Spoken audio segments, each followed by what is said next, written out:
అంటే పవన్ కళ్యాణ్ ఏలిన వారి అభిప్రాయాలు చెప్పే ప్రయత్నం చేస్తున్నాడు. హ్మ్. బీహార్ నుంచి పని వాళ్ళని ఎవరు తెచ్చుకోవట్లేదండి. వాళ్ళే వస్తున్నారు. ఓకే. వలసలు వస్తున్నారా? లేకపోతే తెప్పించుకుంటున్నారా? అనేది ఆయన ఒకసారి పరిశీలిస్తే రోడ్డు మీదకెళ్ళి తెలుస్తుంది. రాజకీయాల్లో ఉన్నాడాయన. రాజకీయాల్లో ఉన్నవాళ్ళు గ్రౌండ్ రియాలిటీ తెలుసుకుని మాట్లాడాలి. గ్రౌండ్ రియాలిటీ ఏంటంటే వలసలు విపరీతంగా ఉన్నాయి అన్ని ప్రాంతాల నుంచి. నేపాల్ నుంచి కూడా ఉన్నాయి వలసలు. బీహార్ ఒకటే కాదు. బెంగాల్ నుంచి ఉన్నాయి. బెంగాల్ నుంచి వస్తున్న బంగ్లాదేశ్ నుంచి వస్తున్న వాళ్ళు నెమ్మదిగా ఇటువైపు కూడా వచ్చేస్తున్నారు వాళ్ళు. అలాగే హైదరాబాద్లో రోహింగ్యాల సమస్యని ఈ మధ్య కాలంలోనే చూసాం మనం. ఇలా రకరకాల పద్ధతుల్లో రకరకాల ప్రాంతాల నుంచి అన్ని రకాల వాళ్ళు వస్తున్నారు. ఈ వచ్చిన వాళ్ళలో హిందువుల వరకు మేము ప్రొటెక్షన్ కల్పిస్తాము, మిగిలిన వాళ్ళని జన్మస్థానాలకు తిరిగి పంపిస్తామని అమిత్ షా గారు ఆ మధ్య ఒక వివాదాస్పద వ్యాఖ్య చేసి కొంచెం గొడవకి దారి తీశాడు. యాక్చువల్గా అది ముస్లింలలో చాలా కలవరాన్ని కలిగించింది ఆయన మాటలు. సరే, ఈ నేపథ్యం అంతా పక్కన పెడితే సౌత్లో విపరీతంగా వలసలు ఉన్నాయి. వలసల సమస్యకి సౌత్ అతలాకుతలం అవుతున్న మాట వాస్తవం. అలాగే అన్ని రంగాలలోకి ప్రవేశించారు వారు. వ్యాపారాల్లోకి వారే ప్రవేశించారు.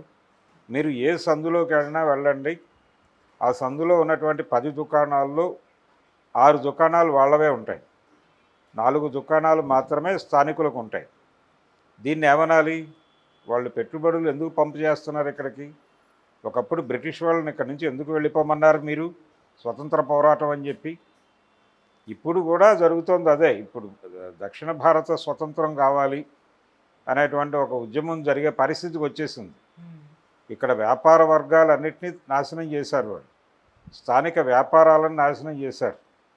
స్థానిక ప్రజలకి కూలీ రేట్లు పెంచుకునే అవకాశం లేకుండా చేశారు. పనులు దొరకట్లేదు, ఎటు పోవాలో తెలియని పరిస్థితి. వీళ్ళు కూడా విదేశాలకు వెళ్ళిపోయి బతుకుతున్నారు. ఇప్పుడు అమెరికాలో ఎందుకు ఇండియన్స్ని టార్గెట్ చేస్తున్నారు? ఇండియన్స్ మీద ఎందుకు దాడులు జరుగుతున్నాయి?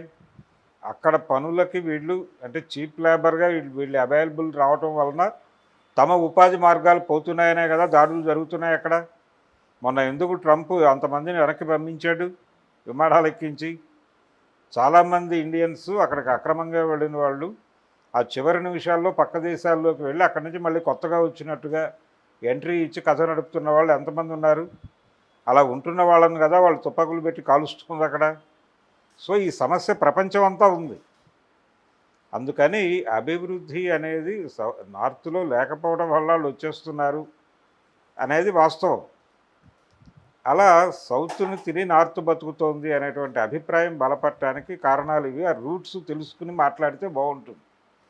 ఆ రూట్స్ తెలిసినప్పటికీ మాట్లాడలేని పరిస్థితిలో ఉన్నాడు అతను. ఎందుకంటే ఆ మేరకు అతను బీజేపీతో అంట కాగుతున్నాడు కాబట్టి ఆయనకి ఇలాంటివన్నీ కనిపించవు, వినిపించవు. స్టాలిన్ ఆయనకు సహజంగానే శత్రువుగా కనిపిస్తాడు. రెండోది, హిందీ రుద్దటానికి చేసే ప్రయత్నాల మీద యుద్ధం తప్ప హిందీ వద్దని కాదు. అది అర్థం చేసుకోవాలి ఆయన. హిందీ రుద్దటం మీదే అప్పట్లో పెరియార్ చేసిన ఆందోళన కూడా అదే. రుద్దటాలు వద్దు, ఇంట్రెస్ట్ ఉంటే నేర్చుకుంటారు, లేదంటే వదిలేస్తారు, మీకేంటి సంబంధం అనేదే గొడవ. బలవంతంగా ఒకళ్ళని ఒక భాషకి రుద్దటం అనేది కరెక్ట్ కాదు అనేది వాళ్ళ డిమాండు. అలాగే స్థానిక భాషని స్థానిక నాగరికతల్ని కాపాడుకోవటం అనేది ఒక ఆకాంక్ష. ఆ ఆకాంక్షను వ్యక్తం చేయటం తప్పు అంటాం, అది ఖచ్చితంగా సామ్రాజ్యవాద లక్షణం. ఎందుకంటే జరుగుతోంది అదే. గతంలో అనుకోకుండా కాన్షియస్గానో అన్కాన్షియస్గానో కమ్యూనిస్టుల వైపు నుంచి ఒక రకమైనటువంటి తప్పు జరిగింది. అంటే వాళ్ళు ఒక అభిప్రాయంతో కొన్ని ఏరియాల్లో స్థానిక సంస్కృతులని అలాగే స్థానిక భాషల్ని కొంచెం వెటకారం చేయటం లాంటి కార్యక్రమాలు చేశారు. చేయటం ద్వారా ఏం జరిగింది అంటే దానివలన జరిగిన నష్టం ఏంటంటే ఒక రకంగా చదును చేశారు వారు. ఆ తర్వాత ప్రపంచ నాగరికత రావటానికి ఒక రకంగా చదును చేసి ఏర్పాటు చేశారు. వాళ్ళు వచ్చి మొక్కలు నాటారు. ఇది జరిగిన నష్టం అని తర్వాత గుర్తించారు వీరు. గుర్తించినప్పటికీ ఇప్పుడు చేయగలిగింది ఏమీ లేదు. గుర్తించడం అయితే జరిగింది. మనం తప్పు చేసాము ఆ రోజుల్లో, చారిత్రక తప్పిదం అని అనుకున్నారు, కానీ జరగాల్సిన నష్టం జరిగిపోయింది. కాబట్టి ఇలాంటి ప్రమాదాలు ఉంటాయి. ఇప్పుడు పవన్ కళ్యాణ్ గారు ఏం చెప్తున్నాడు, వారు మనం అంటే యునెస్కో నివేదికే ఉంది, ఈ శతాబ్దాంతానికి స్థానిక భాషలు నాగరికతలు 95% చనిపోతాయని చెప్పి యునెస్కో నివేదిక ఇచ్చి దాదాపు 2 దశాబ్దాలు అయింది. 20-25 ఏళ్ల క్రితం నాటి నివేదిక చెప్తున్నాను నేను. కాబట్టి అది తొందరగా జరగాలని కోరుకుంటున్నారు. తమిళనాడు ఆకాంక్ష వాళ్ళ భాషని వాళ్ళ సంస్కృతిని కాపాడుకోవడం కోసం చేస్తున్న ప్రయత్నం. మీరు ఎలాగైతే సనాతన ధర్మం అంటున్నారో అలాగే వాళ్ళు కూడా వాళ్ళ సనాతనాన్ని కాపాడుకునే ప్రయత్నం వాళ్ళు చేస్తున్నారు. మీరు వాళ్ళ మీద దాడి చేస్తారంటే అలాగా? పైగా దాన్ని సినిమాతో ముడిపెట్టి మీ సినిమాలు హిందీలో డబ్ చేయకండి అంటే ఏముంటుంది? ఎవరు డబ్ చేస్తారు? అక్కడ కంటెంట్ బాగుంటే వెళ్ళిపోతుంది ఎక్కడికైనా. ఎందుకు మీ సినిమాలు ఎందుకు వెళ్తున్నాయి? వాళ్ళ సినిమాలు కూడా వెళ్ళాయి కదా గతంలో, ఇప్పటికీ వెళ్తున్నాయి కదా. భాగ్యరాజా కథలు ఎన్ని హిందీలో హిట్ అవ్వలేదు? అమితాబ్ లాంటి వాడికి కష్టకాలంలో హిట్లు ఇచ్చింది వాళ్ళే కదా. అందుకని సినిమాకి కళారూపాలకి అక్కడ జరుగుతున్నటువంటి ప్రస్తుతం స్టాలిన్ చేస్తున్నటువంటి ఆందోళనకి లింక్ పెట్టి మాట్లాడటం అనేది జనాల్ని కన్ఫ్యూజ్ చేయటం కోసం పవన్ కళ్యాణ్ చేసిన ప్రయత్నం. ఈ టోటల్ ఐడియాలజీ ఆయనకి ఢిల్లీ నుంచి ఇంపోర్ట్ అయింది, ఆయన మెదడులోకి ఇంపోర్ట్ అయ్యి మీరు కూడా మెడ్రాస్ వెళ్ళకండి, మెడ్రాస్ని బ్యాన్ చేయండి. మీరు హిందీ తమిళ సినిమాలు మీకెందుకు? తమిళంలో మీ సినిమాలు ఎందుకు పంపిస్తున్నారు? మీ సినిమాలు మెడ్రాస్లో ఆడాలని ఎందుకు కోరుకుంటున్నారు? తమిళనాడులో పవన్ కళ్యాణ్, చిరంజీవి తదితర సినిమాలన్నీ గెంటేయండి అక్కడి నుంచి. కొణిదెల బ్రదర్స్ని బాయ్కాట్ చేయండి తమిళనాడు నుంచి. ఏమిటి పరిస్థితి? వీళ్ళు బతికింది అక్కడే కదా, వీళ్ళు జీవితాలు వెతుక్కుంది అక్కడే కదా. వీళ్ళు ఇప్పుడు కొత్తగా తమిళనాడు మీద దాడి చేస్తే ఎలాగా? వాళ్ళ డిమాండ్ ఏమిటి? స్టాలిన్ డిమాండ్. ఆయనేమి హిందీని వద్దనో మరొకటో అనటం లేదు, పెరియార్ కూడా అనలేదు ఆ మాట. బలవంతంగా రుద్దటం మాత్రమే తప్పునైనా మాది ప్రధానము, తమిళ్ ప్రధానంగా మిగిలిన వ్యవస్థ అంతా నడవవలను అనేది వాళ్ళ నిబంధన.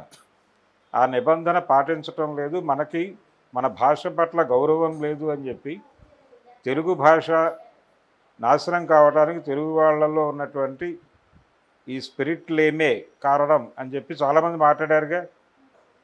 తమిళనాడు వాళ్ళకు ఉన్నటువంటి ఇది మనకు లేదు వాళ్ళది. అంటే ఇక్కడ లాంగ్వేజ్కి సంబంధించినటువంటి ఒక పాత గొడవ ఒకటి ఉంది. అంటే ఏమిటి అంటే ఒక రకంగా లోకల్ లాంగ్వేజ్గా దీనికి గౌరవం దక్కటం లేదు తెలుగుకి అనేది చాలామంది ఇబ్బంది పడ్డారు తెలుగు పండితులు. ప్రపంచ తెలుగు మహాసభల్లో ఆందోళన వ్యక్తం చేశారు. తమిళనాడుకి, తమిళ భాషకి దక్కినటువంటి గౌరవం తెలుగుకి దక్కడం లేదంటే ఇదే కారణం. మీరు పరాయి వారి ముందు మీరు తల దించటం వలన జరుగుతున్నటువంటి ప్రమాదం ఇది. మీ ఆత్మగౌరవాన్ని మీరు నిలబెట్టుకుంటూ అవతల వాళ్ళతో సమాన స్థాయిలో మీరు నెగోషియేషన్స్ చేయవలను. తెలుగుదేశం అని ఎందుకు పెట్టాడు ఎన్టీ రామారావు? తన పార్టీకి పేరు తెలుగు ప్రైడ్ని నిలబెట్టడం కోసమే. అలాగే తెలుగువారి ఆత్మగౌరవం అని ఎందుకు మాట్లాడాడు ఆయన? అది కూడా తెలుగు ప్రైడ్ని నిలబెట్టడం కోసం. తెలుగు ప్రైడ్ని ఢిల్లీ పార్టీలు పట్టించుకోవడం లేదు. ఢిల్లీ పార్టీలు స్థానిక నాగరికతల్ని, సంస్కృతుల్ని నాశనం చేస్తున్నాయి అనే స్పిరిట్ నుంచి పుట్టినటువంటి పార్టీ తెలుగుదేశం. ఆ పార్టీ ఇప్పుడు టోటల్గా వ్యతిరేకమైనటువంటి స్టాండ్తో ఉంది. సనాతన ధర్మం అని చెప్పేటువంటి పవన్ కళ్యాణ్ గారు కూడా టోటల్గా ఆ స్టాండ్లోనే ఉన్నాడు. వీళ్ళందరితో ఈ మాటలు మాట్లాడిస్తున్నది ఎన్డీఏని నడిపిస్తున్నటువంటి భారతీయ జనతా పార్టీ ఏమి అభిప్రాయపడుతోందో ఆ అభిప్రాయాలు మాత్రమే వీళ్ళు మాట్లాడతారు. రేపు పొద్దున తమిళనాడు ఎన్నికల్లో డిఎంకేని ఓడించటం అనేటువంటి కార్యక్రమంలో పవన్ కళ్యాణ్ కీలక పాత్ర పోషించవలసి ఉంది. అందుకనే ఆయన నిన్న తమిళ ప్రస్తావన చేశాడు. అలాగే సుబ్రహ్మణ్య భారతికి ఆయన నివాళులు అర్పించాడు వేదిక మీద. కానీ సుబ్రహ్మణ్య స్వామి ఆయన స్పిరిట్ని మాత్రం చంపేస్తాడు. సుబ్రహ్మణ్య భారతి స్పిరిట్ని చంపేయటం అనేది ప్రోగ్రాం. సుబ్రహ్మణ్య భారతీయార్ అని చెప్పి ఆయన కవిత్వాన్ని మాత్రం చదివాడు ఆయన వేదిక మీద. అందుకని ఇది నెమ్మదిగా తమిళనాడులో ఉన్నటువంటి ఆ లోకల్ స్పిరిట్ని చంపేసి తమిళనాడుని తమ వశం చేసుకోవటానికి భారతీయ జనతా పార్టీ చేస్తున్నటువంటి ప్రయత్నాలకి తన వంతు ఊతం ఇవ్వటం కోసం పవన్ కళ్యాణ్ తన్ని తాను సమర్పించుకుంటున్నాడు. ఆ సమర్పణలో భాగమే తమిళ సినిమాల మీద దాడి, తమిళ ప్రభుత్వం మీద దాడి, ఇవన్నీ. అంటే మీకంటే మేము తమిళని ఎక్కువ గౌరవిస్తాము అని చెబుతూ వాళ్ళ కళ్ళు పొడి చేయటం. ఆ ప్రోగ్రామే ఆయన ప్రకటించింది అక్కడ.